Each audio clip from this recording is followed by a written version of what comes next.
Donc vous ne vous sentez pas algérien? L'Algérie est une création coloniale. Sa création date du 14 octobre 1839 par le ministre de la Guerre qui était le général Schneider. L'Algérie est une création coloniale. Sa création date du 14 octobre 1839 par le ministre de la Guerre qui était le général Schneider.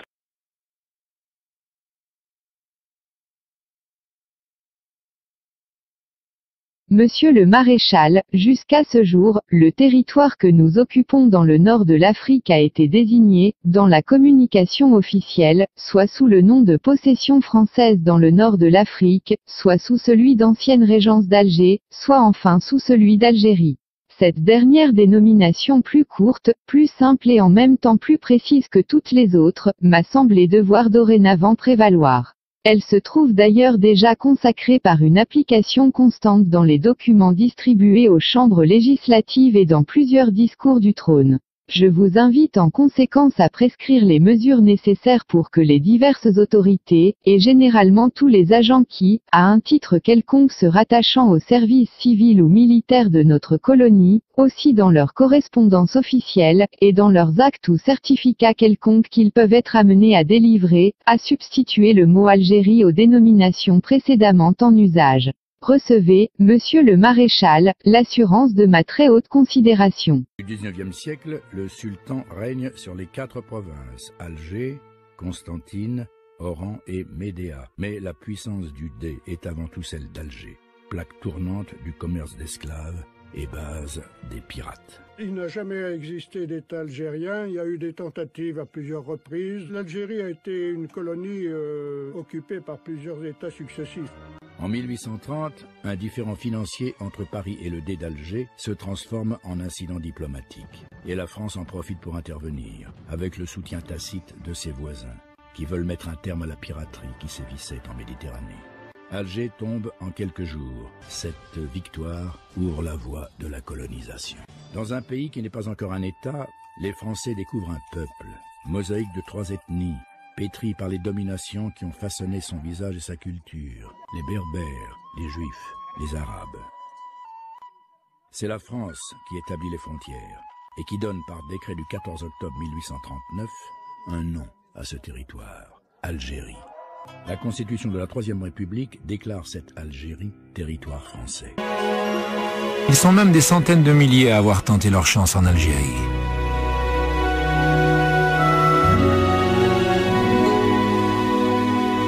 Les premiers à s'être installés sont les Français de métropole. Dès les années 1830, ils sont venus de Corse, du Languedoc, de Paris ou même d'Alsace. Sur cette terre pleine de promesses, ils ont eu le sentiment de se retrouver en pays connu. Le paysan du Languedoc s'est installé dans la Mitidja, l'Alsacien dans les montagnes de Kabylie. Ils se sont très vite mélangés aux autres colons, aux Espagnols notamment, qui sont les plus nombreux. Eux, ils viennent d'Alicante et de l'Andalousie toute proche, 200 km seulement. Souvent poussés par la misère, ils se sont installés dans la région d'Oran, au point qu'ici, plus d'1 habitant sur 2 est d'origine espagnole. Ils y ont importé leurs fêtes, comme le carnaval, ou plutôt le corso, comme on dit ici. Ils ont même construit des arènes pour les corridas. On raconte que c'est ici que les toreros espagnols viennent se faire les dents avant les grandes corridas de Séville.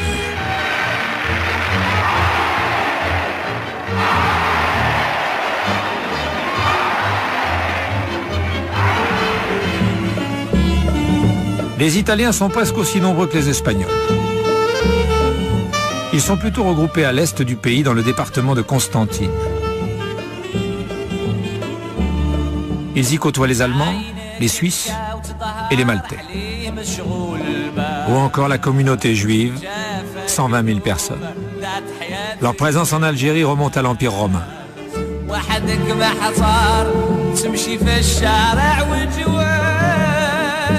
Un drôle de mélange, unique en son genre. Le français est devenu leur langue maternelle, et toutes ces communautés ont obtenu la nationalité française à la fin du XIXe siècle. Depuis, elles se reconnaissent toutes dans les valeurs de la République. C'est d'ailleurs ce qui leur permet de vivre ensemble.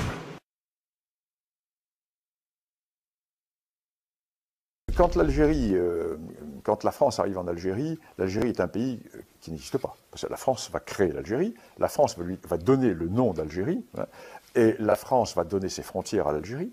La France va unifier des populations qui étaient absolument disparates, qui n'avaient pas de destin commun. La France va créer les routes, va créer les hôpitaux, va créer les ports, va créer les ponts, va créer les écoles, va créer tout ce qui existe. France a le pouvoir harki, a une très grande partie du Sahara marocain, ce qu'on appelle le Sahara oriental. عطاتو الجزائر عطات لا كابيلي عطاتها الجزائر عطات لو صاغا منه واحد الطرف منه اللي ماشي ديالها ديال الطرف ديال النيجر والطرف ديال المالي عطاتو الجزائر باسكو لا فرانس pensait qu'elle allait rester en Algérie. Les mémoires collectives et les mémoires historiques, car l'histoire, le parcours historique du Maroc, par exemple, qui a un État qui subsiste dans sa continuité depuis 789, l'arrivée des Idrissides au pouvoir au Maroc, jusqu'à maintenant, la monarchie marocaine est le plus vieil État du monde. Alors qu'à côté, l'Algérie n'a pas une telle continuité de l'État. Il y a eu des États éphémères sur le territoire algérien qui ont duré peu de temps, et puis il y a des dynasties qui succèdent, etc. On ne peut pas désigner un État avec la continuité que nous avons au Maroc.